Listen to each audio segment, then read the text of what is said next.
देखो बेटा ध्यान से,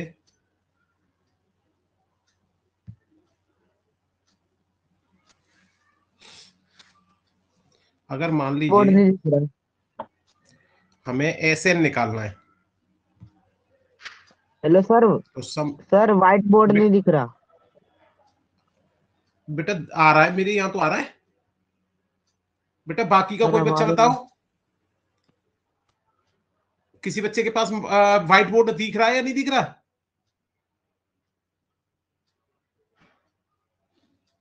कोई भी हिमांशु के अलावा माइक ऑन करके बताओ। सर दिख रहा है, सर दिख रहा है। बेटा हिमांशु एक बार बंद करके दोबारा चालू कर। Yes sir. देखिए बेटा, राकेश क्वेश्चन याद है?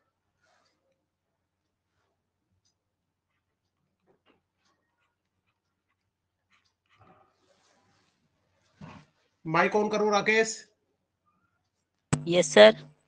क्वेश्चन बताना जरा। सर 7 का टेबल 21 तक का था। हाँ 21 या 24 तक।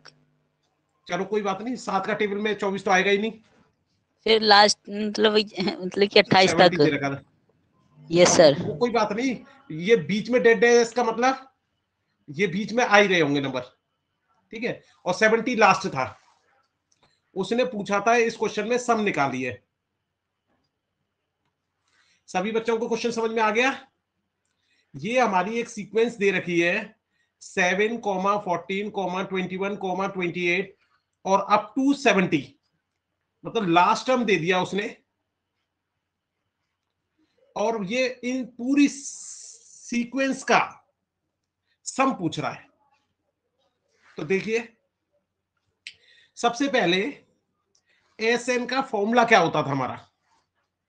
एस एन का फॉर्मूला होता था S N equal to N upon two, 2a plus N minus 1t। मैंने कहा था एस एन निकालने के दो फॉर्मूले होते हैं, लेकिन मैंने आपको यह भी कहा था मैं सभी क्वेश्चनों को केवल इस वाले फॉर्मूले से ही करता हूं। मैं वो दूसरा वाला फॉर्मूला सम निकालने का किसी भी क्वेश्चन में यूज नहीं करता। तो हमें तो इसी से करना है। तो देखिए एस एन तो पूछा है क्वेश्चन में, एन की वैल्यू अभी पता नहीं है। देखिए बेटा एन की वैल्यू कैसे निकालेंगे? ए एन का फॉर्मूला होता था ए plus N minus 1d। A N का मतलब होता था एनथ टर्म। यहां पर जो एनथ टर्म है वो हमारा ये 70 दे रखा है, एनथ टर्म और लास्ट टर्म। इसका मतलब ये दोनों सेम है इस केस में। तो हमने क्या किया, एनथ टर्म की जगह 70 लिख दिया। ए की जगह ए होता था हमारा प्रथम पद, फर्स्ट टर्म। जो ये मैंने ग्रीन कलर से किया है ये मेरा फर्स्ट टर्म है। तो इसका मतलब ए की वैल्यू 7 हो गई। एन तो मुझे निकालना ही है। डी, डी होता था, क्योंकि हमें चेक तो करना नहीं है कि ये एपी में है या नहीं। जो क्वेश्चन उसने पूछा है एपी का ही पूछा है हमसे, तो डी का मतलब हो गया सीधा सा सेकंड टर्म में से फर्स्ट टर्म माइनस कर दो। इसमें वेरीफाई करने की जरूरत नहीं है। तो second term is 14 and first term is 7। Second term हमारा 14 है और फर्स्ट टर्म हमारा 7 है। तो 14 में से 7 माइनस कर दिया तो इसी के साथ हमारी डी की वैल्यू आ गई। तो डी की वैल्यू मेरी 7 निकल के आ गई। अब इस वैल्यू को मैंने यहां डाल दिया तो ये 7 यहां पे लिख दिया। अब थोड़ा सिंप्लीफाई किया, देखिए 7, अगर इसके ब्रैकेट को खोलूंगा तो 7 का n से मल्टीप्लाई और 7 का 1 से मल्टीप्लाई करेंगे, वो भी माइनस का 1 है। यहां यदि मैंने ध्यान से देखा तो ये प्लस का 7 और माइनस का 7 कट सकता है। कटने का मतलब जीरो आ सकता है। प्लस का 7 माइनस का 7 जीरो हो गया। तो ये बच गया मेरा केवल 70 इक्वल टू 7n। तो n का 7 के साथ मल्टीप्लाई हो रहा है, जब ये LHS में जाएगा तो डिवाइड हो जाएगा। तो 70 को यदि मैं 7 से डिवाइड करूं तो मेरा आंसर आ जाएगा 10। नॉर्मली अगर हम वैसे भी देखते भाई 7 जो है पहली बार में आता है, 14 दूसरी बार में आता है, तो 70 मेरा 10वीं बार में आता है। इस तरीके से भी राकेश हम मन में निकाल सकते थे, क्योंकि वहां पर तो हमें पेन और पेंसिल नहीं मिलने दी थी मेंटल मैथ क्विज कंपटीशन में। तो सीधे से हम ये पता कर सकते थे ये 10वां टर्म है। तो n की वैल्यू हमें पता पड़ी कि दिस इज 10।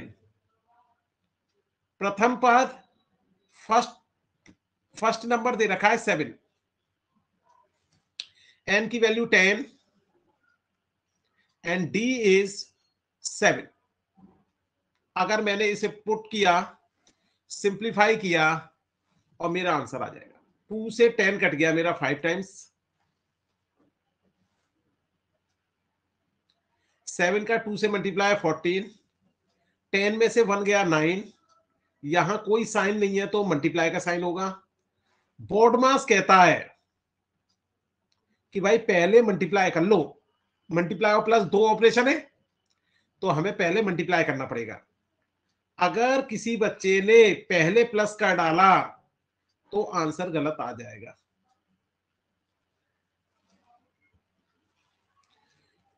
अब बोर्डमास कहता था पहले ब्रैकेट को सॉल्व कर लो, तो ब्रैकेट को सॉल्व कर लिया। अब हमने इसमें कोई साइन नहीं है तो मल्टीप्लाई का साइन होगा।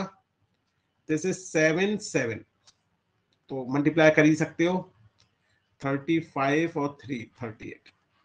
तो सम जो है हमारा 385 हो गया। तो इस तरह के भी क्वेश्चन हमारे एनसीईआरटी में दे रखे हैं बेटा। राकेश वहां पर जब करना था तो वहां पर इसको कैसे करना था?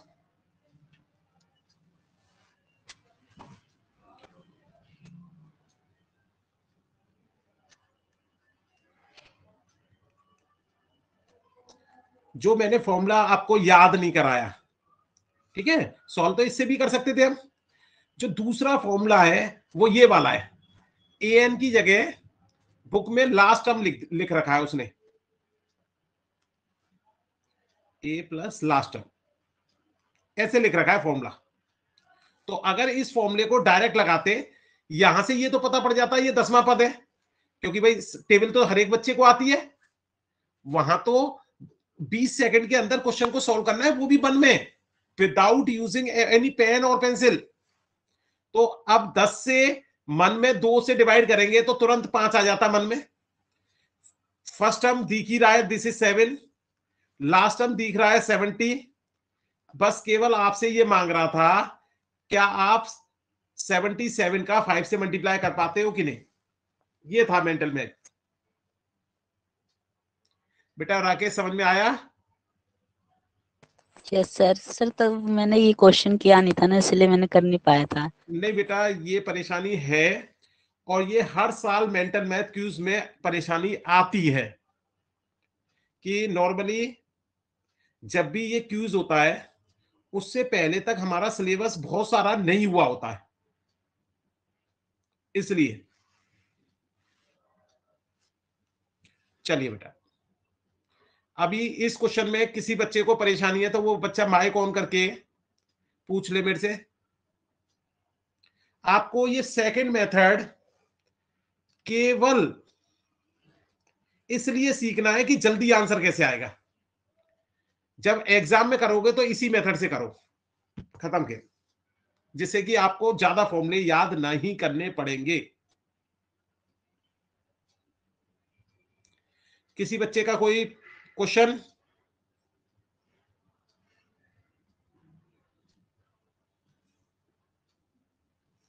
चलिए,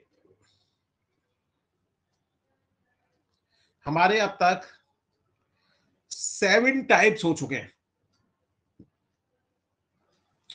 इन्हीं 7 टाइप से आज हम कुछ क्वेश्चंस पूछेंगे आपसे कि आपने प्रैक्टिस अच्छी तरह की है या नहीं है। देखो बेटा,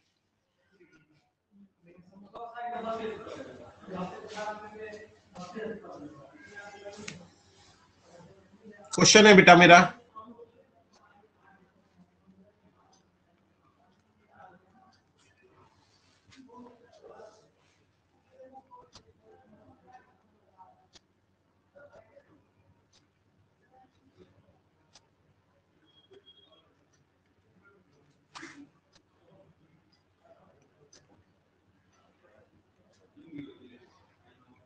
ये क्वेश्चन, इसमें मुझे एक तो एन की वैल्यू निकालनी है बेटा,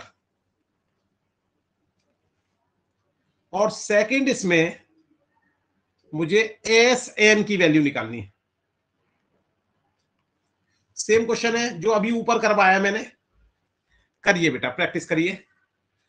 5 मिनट का टाइम है आपके पास।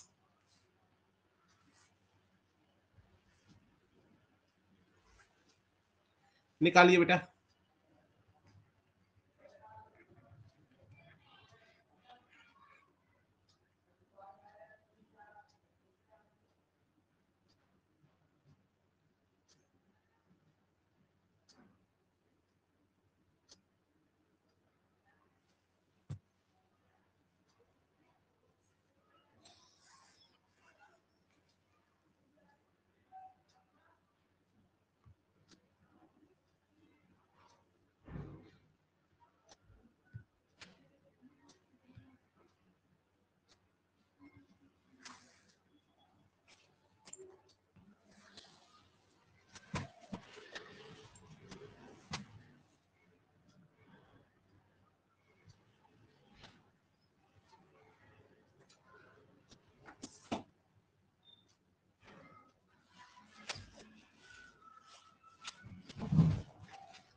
सर हो गया राकेश कुमार।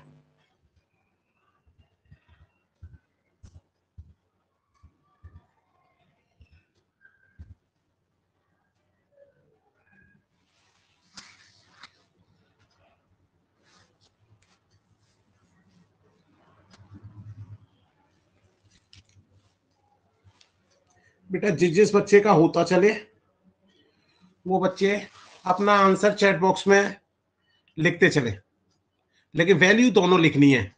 ऐसा नहीं केवल एन निकालने के बाद आंसर भेज दो आप।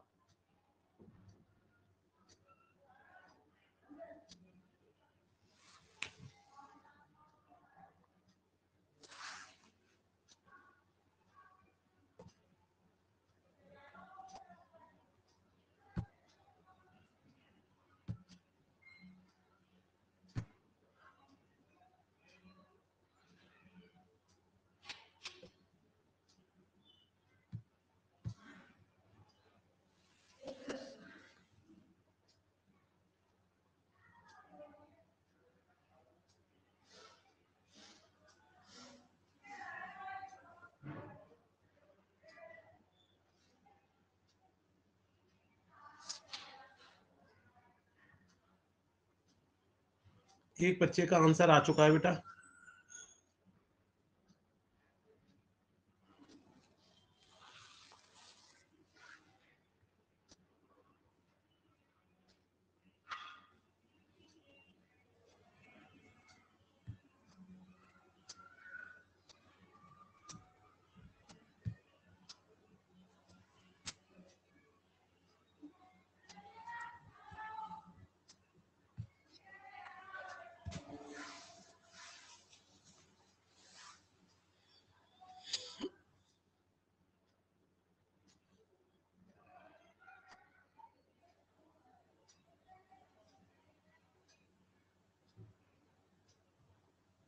हो गया सर हिमांशु।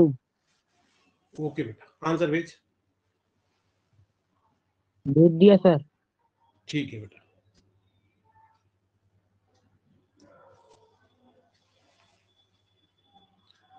और बच्चे बेटा ट्राई करते रहे अभी, क्योंकि अगर इस तरह से क्वेश्चन हमें आ जाएंगे तो फिर एग्जाम में हम लगभग सभी क्वेश्चंस को कर सकते हैं।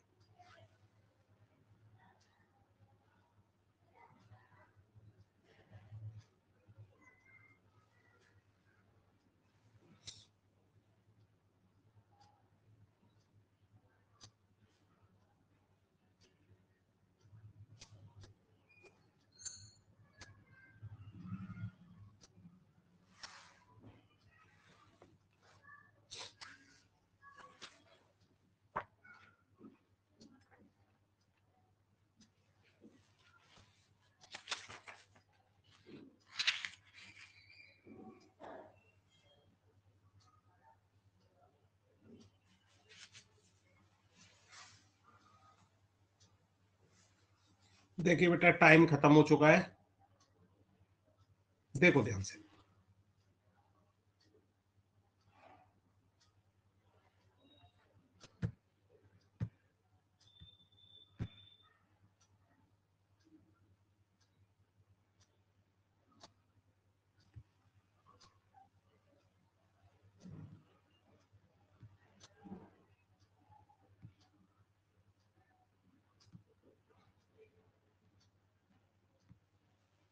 देखो,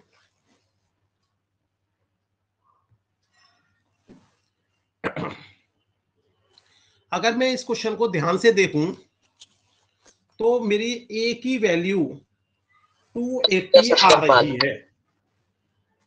क्या कह रहा है बेटा, सुन नहीं पाया मैं।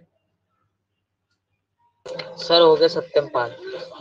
ओके बेटा, ओ तो यहां से ए की वैल्यू मेरी 280 आ गई।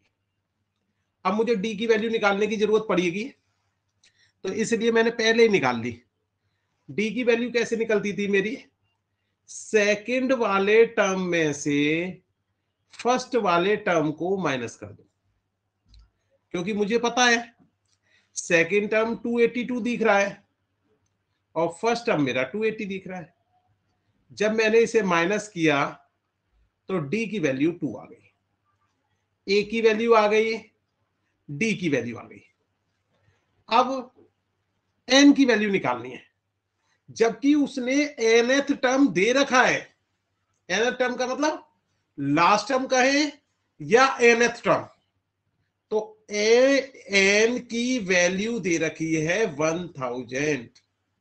हमारा फॉर्मूला होता था an बराबर a plus n minus 1 bracket D.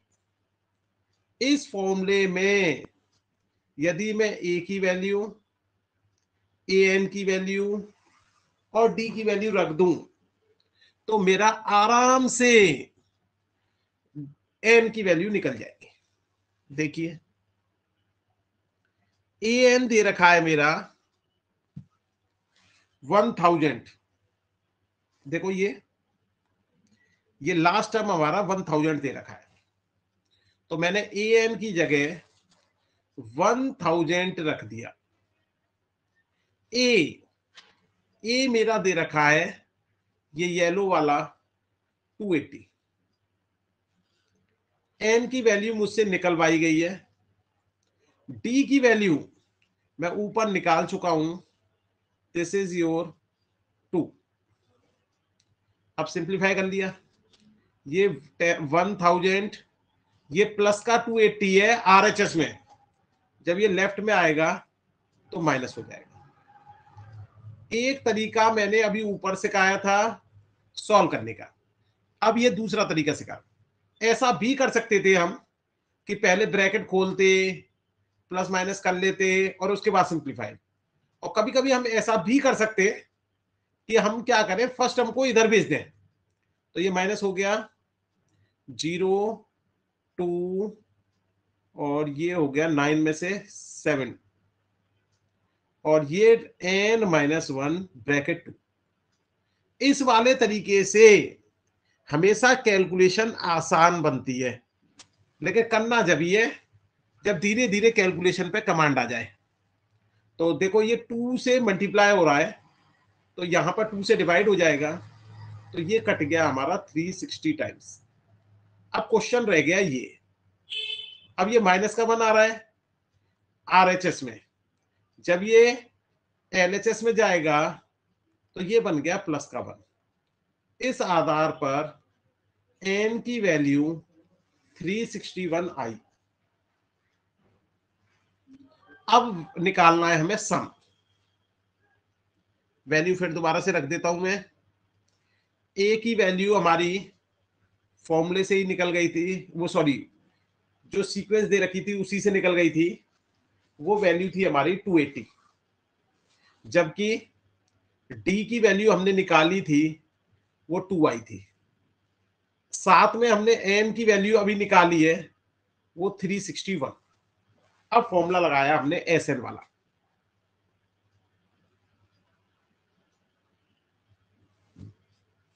Sn वाला फॉर्मूला होता था बेटा मेरा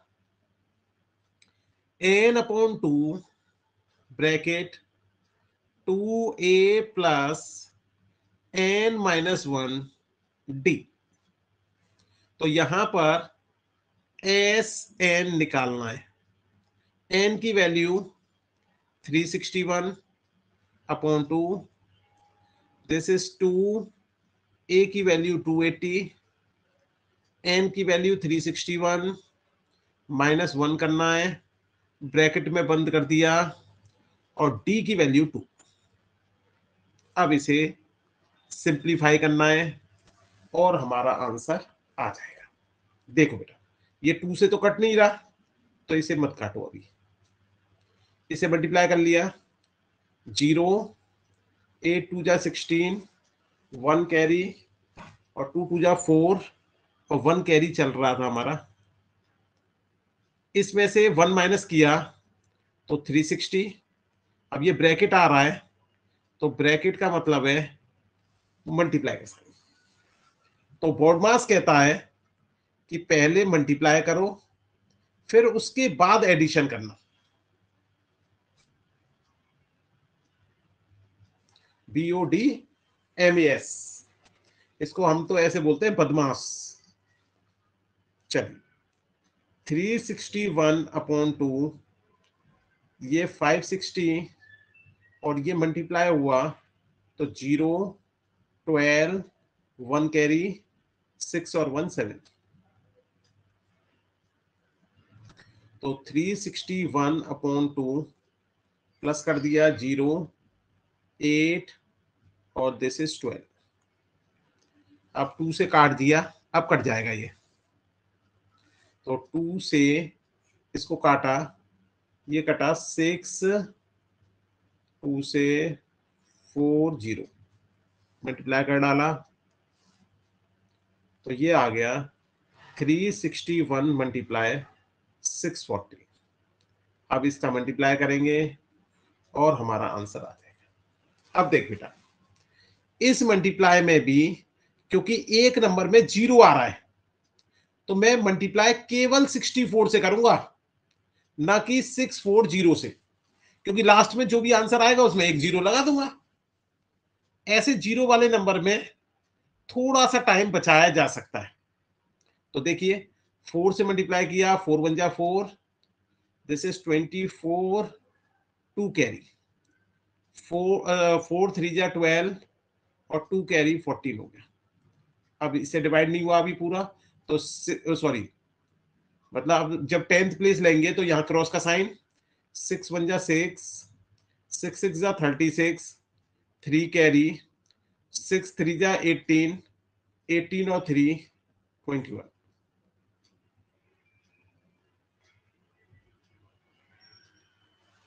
तो हमारा आंसर आया 23104। सभी बच्चे अपना अपना आंसर मिला लें। 23104। हाँ, एक जीरो रह गया अभी। अगर हमने यहां पर केवल 64 से मल्टीप्लाई किया है, और जबकि हमारा मल्टीप्लाई किससे करना था, 640 से, तो जो ये एक जीरो है इसे अपनी तरफ से लास्ट में लगा देते। अगर यहां 2 जीरो आ रहे होते, क्वेश्चन होता 361 का 6400 से मल्टीप्लाई करना है। अभी आज mental math quiz competition cluster level का किसी दूसरे स्कूल में हुआ था, मैं उधर गया हुआ था तो मैंने देखा था। तो इसी के आधार पर, जीरो के आधार पर एक क्वेश्चन बना रखा था। देखिए क्वेश्चन क्या था,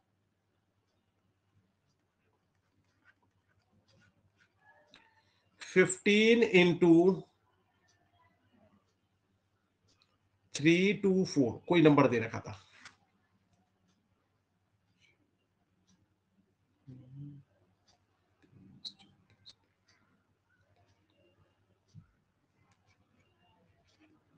अब उसने पूछा था हमसे 150 इंटू ये।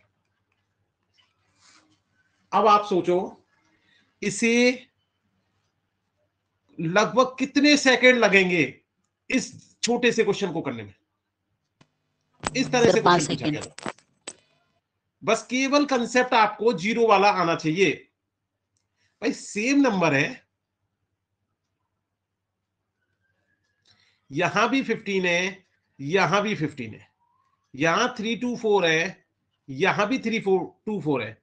एक जीरो इसमें आ रहा है, एक जीरो इधर आ रहा है, तो 2 जीरो तो ये वाले लगा दो और ऊपर वाला उतार दो आंसर। तो इन्हें बस बेटा क्या है, थोड़े विजुअलाइजेशन है, थोड़ा ध्यान से देखा और आंसर आ गया। अब इसी को मैं थोड़ा सा कठिन बनाता, मान लो इस क्वेश्चन को मैं बनाता, तो थोड़ा सा कठिन बना के मैं ऐसे कर देता, इसे 45 इंटू 3240 ये पूछता मैं। अब बताओ कैसे करोगे।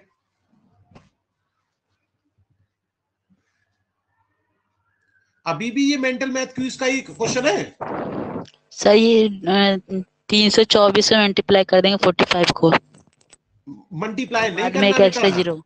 तुझे पता है वहां पे ना तो आपके पास पेंसिल होगी, ना पेन होगा, ना कागज होगा, मन में करना है। अगर मन में 45 से मल्टीप्लाई करेगा तो गलत होने के चांसेस नहीं है। जब उसने ये कंडीशन लगा दी, if this one then find, तो पक्का जो इफ जो कंडीशन लगा रखी है उससे पक्का कुछ ना कुछ यूज होगा। ये तो 100% है यदि ऐसे कंडीशन लगा रखी है तो। अब जरा ध्यान से देखा हमने, यहां पर 324 आ रहा है, यहां भी 324 आ रहा है, एक जीरो ज्यादा आ रहा है बस। तो मतलब जो भी आंसर आएगा उसमें एक जीरो ज्यादा लगा देंगे, ये तो ये पक्का है। लेकिन यहां 15 आ रहा है और यहां 45 आ रहा है। अगर मैं ध्यान से देखूं तो इसको मैं ऐसे भी लिख सकता हूं 3 इंटू 15, और इसको मैं जो मेरा एक जीरो ज्यादा आ रहा था उसे ऐसे लिख दूं। मन में सोचना है। अगर अब ये देखो इन दोनों का मल्टीप्लाई तो हमें पहले ही दे रखा है, दिस इज 4860। तो एक तो 10 से मल्टीप्लाई करना है, मतलब एक जीरो, एक 3 से मल्टीप्लाई करना है, मतलब कुल मिला के वो कह रहा था कि क्या मैं इस नंबर को मन में 3 से मल्टीप्लाई कर पाता हूं कि नहीं, क्योंकि जीरो का तो जीरो लास्ट में लगा ही दूंगा। अब इस 3 से मल्टीप्लाई करना है मन में, तो दिस इज 3, 18, 1 कैरी, 24 और 1 25, 2 कैरी, 12 और 2 14। केवल इतना सा पूछा था क्वेश्चन उसने। ऐसे करीबन करीबन 5 क्वेश्चन थे।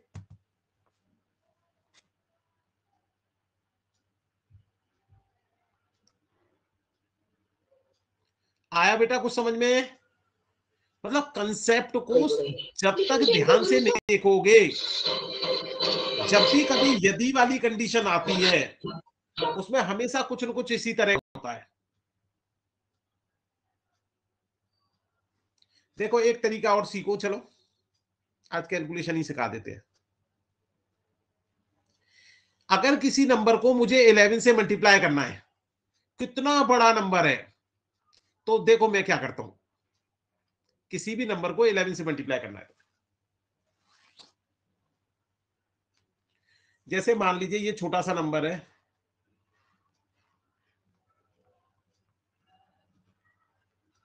ये नंबर है, इसको उसने कहा मेरे से 11 से मल्टीप्लाई करो भाई। कहीं भी क्वेश्चन के अंदर आ गया? ध्यान से सुनना। सबसे पहले एक जीरो पहले और एक जीरो बाद में लगा दो इसमें।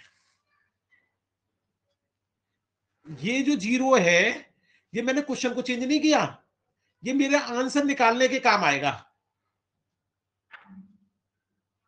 अब इसके बाद क्या करना है, मुझे दो दो नंबरों को जोड़ना है। देखो इस जीरो में 5 जोड़ा तो 5, फिर इसके बाद इस 5 में 2 जोड़ना है। दो दो डिजिट्स को जोड़ना है मुझे, मतलब दो अंकों को जोड़ना है। 2 में 5 जोड़ा 7, 2 में 8 जोड़ा 10। तो भाई 10 तो लिख नहीं सकते, तो 0 लिख दिया और 1 हो गई कैरी, ये ध्यान रखना है। अब 8 में 2 जोड़ दिया, फिर से 10 और एक कैरी चल रही थी तो 11। अब एक कैरी और आगे फॉरवर्ड हो गई। फिर 8 में 2 जोड़ा 10, एक कैरी चल रही थी 11, एक कैरी अभी फॉरवर्ड हो गई। 8 में 7 को जोड़ा 15, एक कैरी फॉरवर्ड चल रही थी तो 16, 16 का 6 उतार दिया, 1 कैरी फॉरवर्ड। 7 में 6 जोड़ा तो 13 और 1 कैरी 14। अब 1 अभी कैरी और आगे चली गई। 6 में 5 जोड़ा 11, 11 में 1 कैरी चल रही थी 12, 1 कैरी फॉरवर्ड। 5 में 4 जोड़ा 9, 9 में 1 जोड़ दिया 10, अभी भी 1 कैरी फॉरवर्ड। फिर 4 में 3 जोड़ा 7 और एक कैरी चल रही थी तो ये 8 हो गया। अब 3 में 0 जोड़ा तो ये 3। ये 100% हमारा करेक्ट आंसर आएगा। अब इसका फायदा हम कैसे उठाएंगे? जैसे बहुत सारे क्वेश्चन आपने देखे थे, एरिया ऑफ सर्किल निकालना है, एरिया ऑफ सेक्टर निकालना है, इन सब फॉर्मूलों में पाई यूज होता था और पाई की वैल्यू होती थी मेरी 22/7। तो 22 से किसी को मल्टीप्लाई करना है, तब मैं इसमें क्या करूंगा, देखो बेटा मान लीजिए यही नंबर है,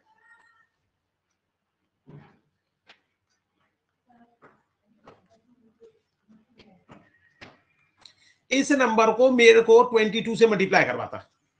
11 से मल्टीप्लाई करने का तरीका तो मैंने सिखा दिया, 22 का सिखाया ही नहीं। अब इसमें आपने टेक्निक लगाई ऊपर वाली। तो अगर मैं इसको ऐसे लिख दूं, 22 को 11 इंटू 2, तो मैंने क्या कोई पाप कर दिया भाई? मल्टीप्लाई है, लिख सकते हैं। और मल्टीप्लाई में तो किसी को भी पहले मल्टीप्लाई कर सकते हैं, किसी को बाद में। इसका आंसर हमें पता है ऊपर, क्योंकि 11 का शॉर्टकट हमें पता है। तो इसका आंसर आया था 380246111075। केवल वो चाह रहा है कि इसको 2 से मल्टीप्लाई कर पा रहे हो कि नहीं, 2 से मल्टीप्लाई करो और आंसर आ गया। 22 से मल्टीप्लाई करने का मतलब ये है। तो यदि आप 11 का शॉर्टकट सीख लोगे तो आप कम से कम हर क्वेश्चन में 12 से 15 सेकंड बचा लोगे। हर क्वेश्चन में बच जाएगा जिनमें पाई यूज होगा। तो ये ध्यान रखें, 11 का मल्टीप्लाई करने का तरीका। चलो अब आते हैं हम अपने क्वेश्चंस पे।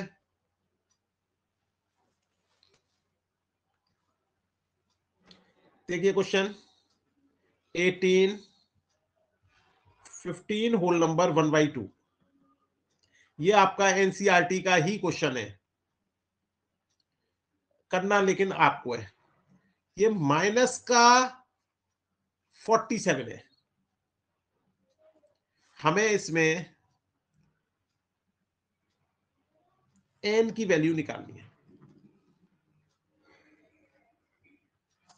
चलिए 5 मिनट का टाइम है आपके पास। फ्रैक्शन के प्लस और माइनस में सिखा चुका हूं, तो इसलिए उसमें कोई गलती बच्चा नहीं कर सकता। तो नॉर्मली अपने फॉर्मूले को यूज करो और देखो कर पाते हो कि नहीं।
जिस बच्चे का हो जाए चैट बॉक्स में डालना है और बता देना मुझे।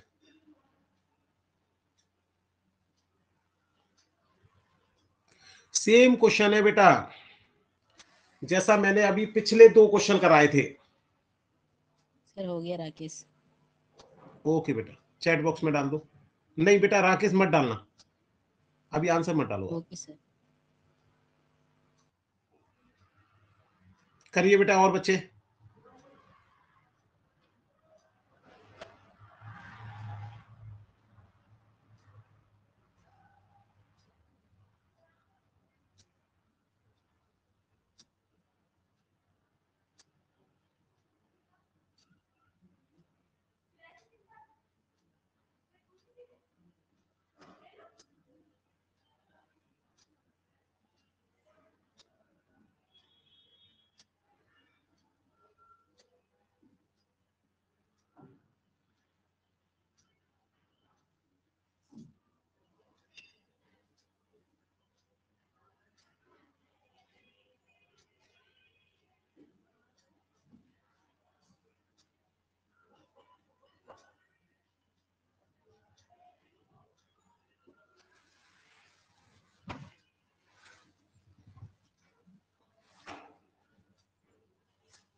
सर हो गया सत्यम 5। ओके और बेटा और बाकी के बच्चे ट्राई करो जल्दी से।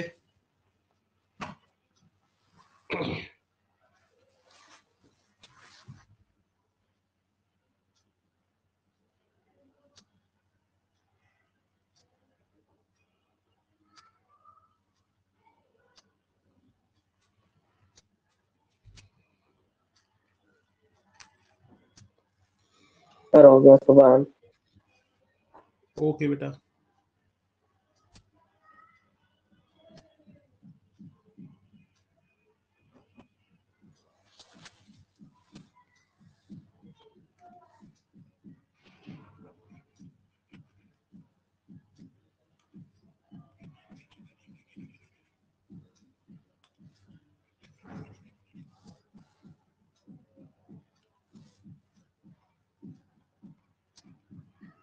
देखिए बेटा, अब मिलाइए आंसर। कोई बात नहीं, नहीं हो पाया। फर्स्ट टर्म इसमें हमें 18 दे रखा है, डी की वैल्यू निकाली।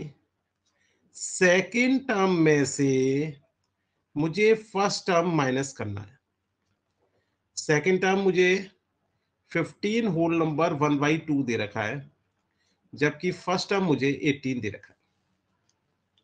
अब देखो ये 15 होल नंबर 1/2 जो लिखा है, इसको सॉल्व कैसे करते हैं?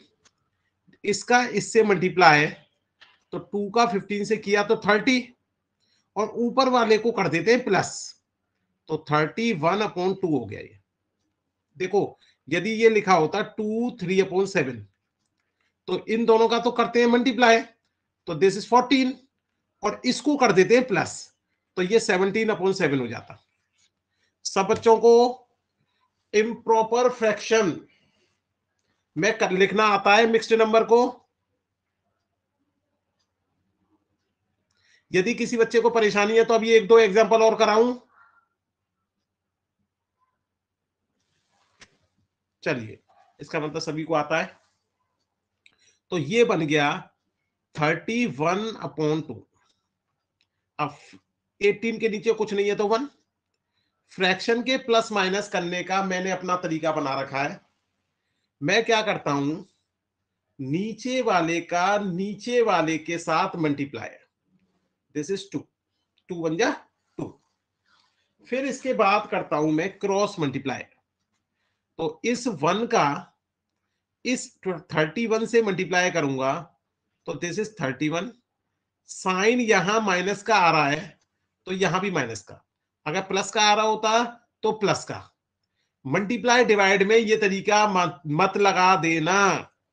मैंने तो आपको कई बार बताया है, प्लस माइनस में एक जैसे तरीके लगते, मल्टीप्लाई डिवाइड में एक जैसे तरीके।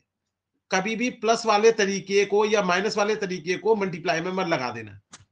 चलिए, अब यहां पे हमने देखा, यहां पर ये 2 आ रहा है और यहां आ रहा है 18, तो इनका मल्टीप्लाई किया तो ये हो गया 36। अब 31 में से 36 कैसे माइनस करें भाई? ये तो बहुत कठिन काम है। कोई भी एक बच्चा माइक ऑन करके बताओ, राकेश और सत्यम को छोड़ के बाकी का कोई भी बच्चा माइक ऑन करके बताओ, 31 में से 36 कैसे माइनस करूं भाई? ऑन करो कोई सा भी एक बच्चा, राकेश और सत्यम को छोड़ के। हिमांशु, माइक ऑन कर बेटा।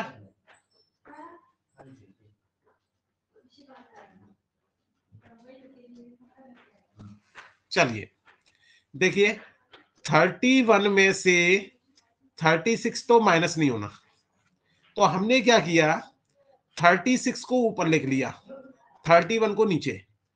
31 मेरा प्लस का है, जबकि 36 माइनस का है, तो एक प्लस और एक माइनस मतलब माइनस हो जाएगा, ऑपरेशन तो माइनस होगा, तो इसमें से माइनस हो गया।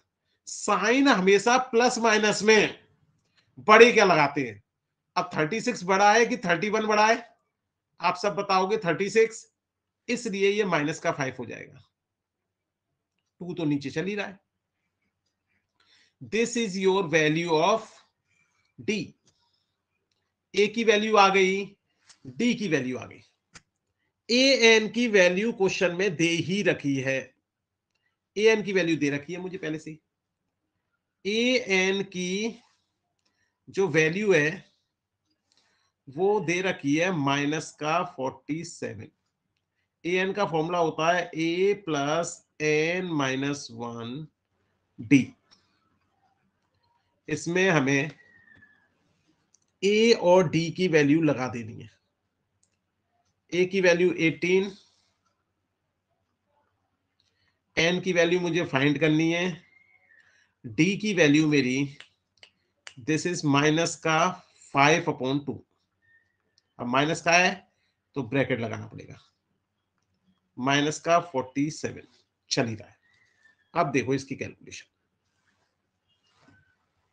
ये हो गया n-1 -5/2 का मल्टीप्लायर, ये -47, ये प्लस का 18 है, जब RHS में ले जाएंगे तो ये हो जाएगा माइनस का, तो ये बन गया 15, 5 और 6 65।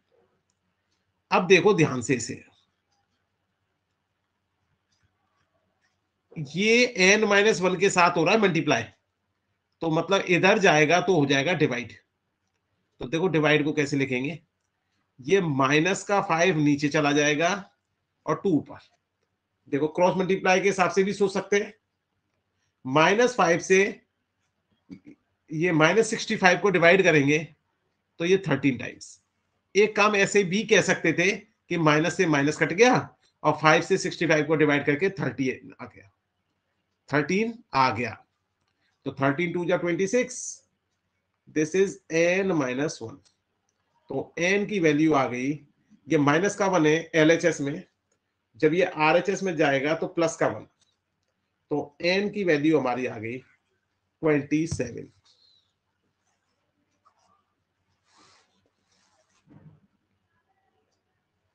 उम्मीद करता हूं सभी को समझ में आ गया होगा।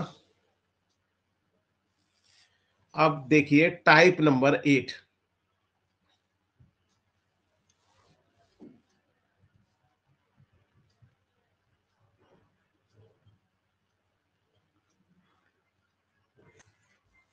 टाइप नंबर 8 में बेटा कुछ इस तरह के क्वेश्चंस मिलेंगे हमें। हाउ मेनी, ये भी एनसीईआरटी का ही क्वेश्चन है बेटा, how many 3 digit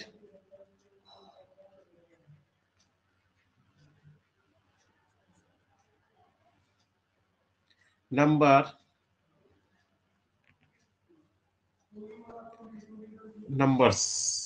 are divisible by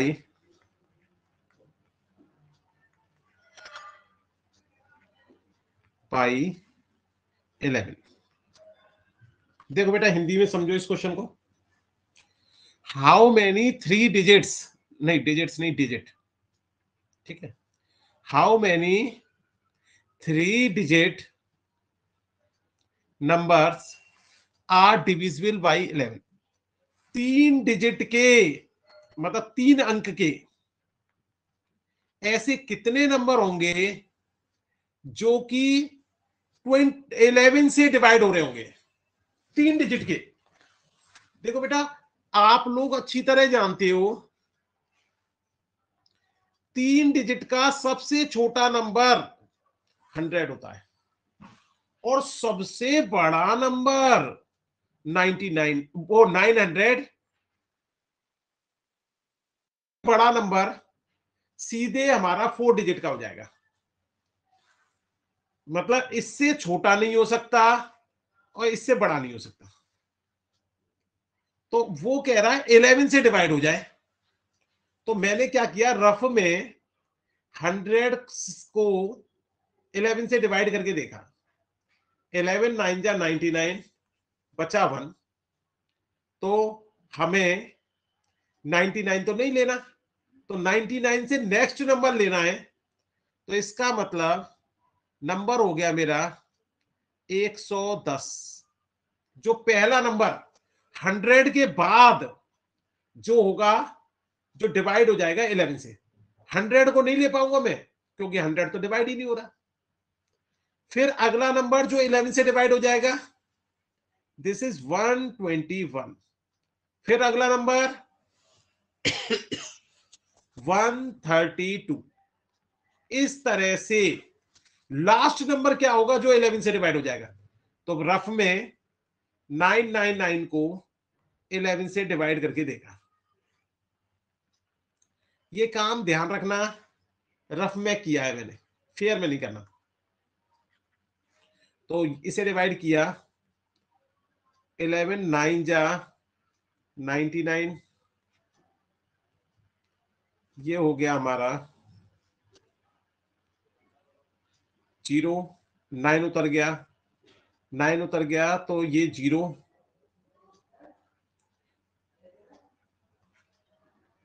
अब इसमें 0 बढ़ाने की जरूरत ही नहीं है, रिमाइंडर 9 आ रहा है, तो रिमाइंडर को अगर इसमें से हटा दें तो 990 नंबर 11 की टेबल में आ जाएगा। मतलब क्या है, ये इस 9 की वजह से पूरी तरह डिवाइड नहीं हो पा रहा था।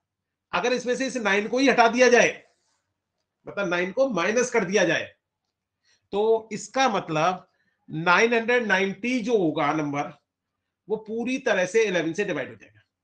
मतलब इस क्वेश्चन में हमें ये सीक्वेंस नहीं दे रखी थी जिसको हमने निकाल लिया।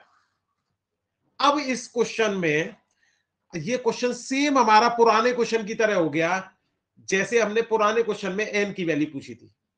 a की वैल्यू मैंने दे रखी थी आपको, इस क्वेश्चन में a की वैल्यू 110, d की वैल्यू निकाल लेते हैं, 121 में से 110 माइनस करेंगे तो 11 आ गया। a की वैल्यू आ गई, d की वैल्यू आ गई, n की निकालनी है और लास्ट टर्म मिल गया। This is your last term, last term या nवा पद, nth टर्म, दोनों में से कुछ भी बोल सकते हैं इसको। मैंने कहा था नॉर्मली ये दोनों सेम ही है। अब an का फॉर्मूला होता था मेरा a plus n minus 1t, an की जगह में 990, a की जगह 110, n की वैल्यू मुझे निकालनी है और d की वैल्यू 11। सिंप्लीफाई देखो कैसे करूंगा, ये 990 माइनस 110 और n माइनस 1 11। मुझे तो ये वाला तरीका ज्यादा पसंद है। 0 8 8, अब n माइनस 1 के साथ 11 का हो रहा है मल्टीप्लाई, तो यहां जाके डिवाइड हो जाएगा। कैलकुलेशन इससे बहुत आसान हो जाती है। तो 880 से 11 से डिवाइड कर दिया तो ये n माइनस 1 की वैल्यू आ गई, तो 11 से काटा इसे तो ये कटा 80 टाइम्स, ये माइनस का बने, जब इधर आएगा RHS से LHS में तो +1, तो n की वैल्यू आ गई हमारी 80। अगर इसमें सम भी पूछ लेता तो SN का फॉर्मूला और लगा देते। देख लीजिए बेटा, सभी क्वेश्चंस हमारे ऊपर वाले टाइप की तरह, लेकिन बस केवल अंतर क्या था कि लैंग्वेज दे रखी थी, लैंग्वेज से हमने सीक्वेंस बनाई और उसमें n की वैल्यू निकाल दी।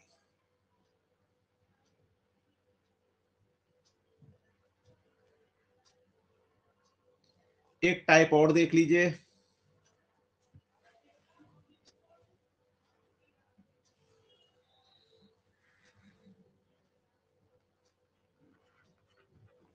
Type number 9।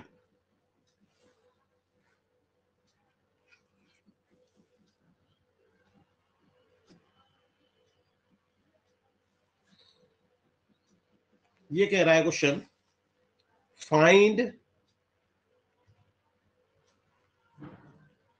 20th term from the last term of the AP। एक AP दे रखी है, अब की बार स्टार्टिंग से टर्म नहीं निकालना, आपको लास्ट से टर्म निकालना है, और वो भी कौन सा वाला, लास्ट से आपको 20th टर्म निकालना है। इस क्वेश्चन में सबसे खतरनाक जो बात है कि हमें लास्ट से निकालना है, स्टार्टिंग से नहीं निकालना। अगर स्टार्टिंग से ही होता तो फिर तो सिंपल क्वेश्चन हो जाता है। तो लास्ट से कैसे निकालते हैं वो देखो। तरीका कोई नया नहीं है, केवल एक कंसेप्ट बढ़ गया। कंसेप्ट क्या है वो सोचो। देखो बेटा, उसने लास्ट से कहा है ना, ये पहला टर्म था मेरा, ये दूसरा, तीसरा, ऐसे करके ये लास्ट था। तो हम क्या करते हैं, इस सीक्वेंस को ही उल्टा कर देते हैं। उसने पीछे से पूछा है ना, तो हम क्या करते हैं, सीक्वेंस को उल्टा कर देते हैं और फिर जैसे नॉर्मल निकालते थे वैसे निकाल देंगे। तो हमने सीक्वेंस को उल्टा किया। 253 पहला टर्म हो गया, फिर डेड डेड डैश आएगा, लास्ट में 13 8 3। बताओ भाई, इसमें किसी को परेशानी? क्वेश्चन में लास्ट टर्म यूज किया है कि लास्ट से निकालना है, लास्ट से 20वां पद निकालना है। तो हम क्या करते हैं, जब भी ऐसा क्वेश्चन आएगा तो हम जो हमारी सीक्वेंस दे रखी है उसको उल्टा कर देते हैं। अब इसके बाद ए की वैल्यू हमारी हो गई 253। अब सवाल उठता है डी की वैल्यू कैसे निकालें, सेकंड टर्म तो दे ही नहीं रखा। तो हमें ये पता है डी की वैल्यू किसी भी एक टर्म को लो और उससे पहले वाले टर्म को माइनस कर दो। भाई ये कोई जरूरी थोड़ी है कि सेकंड में से ही फर्स्ट माइनस करना है। भाई मैं थर्ड में से भी तो सेकंड माइनस कर सकता था, फोर्थ में से थर्ड माइनस करके भी तो डी निकला। ऐसे मैंने क्या किया, लास्ट में से अगर उससे एक पहले वाला माइनस कर दूं तब भी डी निकलेगा। तो यहां से डी निकालने का ये फंडा लगाया हमने कि लास्ट वाले में से उससे जस्ट पहले वाला माइनस किया तो ये निकल के आया -5। ध्यान रखना, नेगेटिव साइन को ध्यान से लगाना है। अगर ये छूट गया तो क्वेश्चन खराब हो जाएगा, क्वेश्चन गलत हो जाएगा। अब फॉर्मूला लगाया हमने,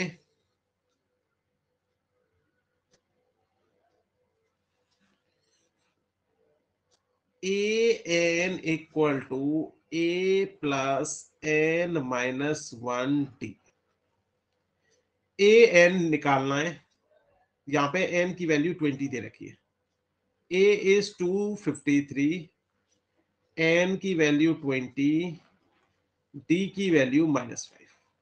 ये माइनस में है इसलिए ब्रैकेट में लिखना पड़ेगा। सिंप्लीफाई कर दो, दिस इज 253, ये 20 में से एक माइनस किया 19, -5 का मल्टीप्लाई। अब बोर्ड मास मेरा कहता था कि भाई पहले कर दो मल्टीप्लाई, तो हमने मल्टीप्लाई कर दिया, इन दोनों का मल्टीप्लाई किया तो ये आ गया 95। माइनस कर दो, ये माइनस का ये प्लस का, तो माइनस का आएगा। तो 13 में से 5 गया तो 8, 4 में से 9 गया तो 5 और 1 चला गया तो 1 बचा। तो इस आधार पर हमारा लास्ट से 20वां टर्म 158 होगा। अगर हम स्टार्टिंग से निकालते हैं ना 20वां तो गलत निकल जाता भाई। तो ध्यान रखें, क्वेश्चन में ये भी ध्यान रखना है कि उसने लास्ट से निकलवाया है या शुरू से निकलवाया है। अगर कुछ नहीं कहा है तो हमें शुरू से निकालना है, अगर कह रखा है कि लास्ट से निकालना है तो लास्ट से निकाल देंगे। बताइए भाई, किसी को कोई परेशानी?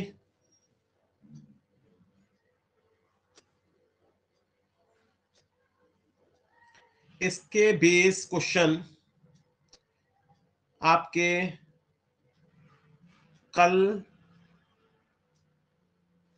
लगभग 12 बजे तक मैं एक पेपर डाल दूंगा जिसमें एएन से रिलेटेड क्वेश्चन होंगे और एसएन से रिलेटेड क्वेश्चन। तो सभी बच्चे पेपर कर लेंगे। चलो, अगर किसी को कुछ पूछना है तो पूछ लीजिए। किसी की कोई समस्या हो तो पूछ लीजिए।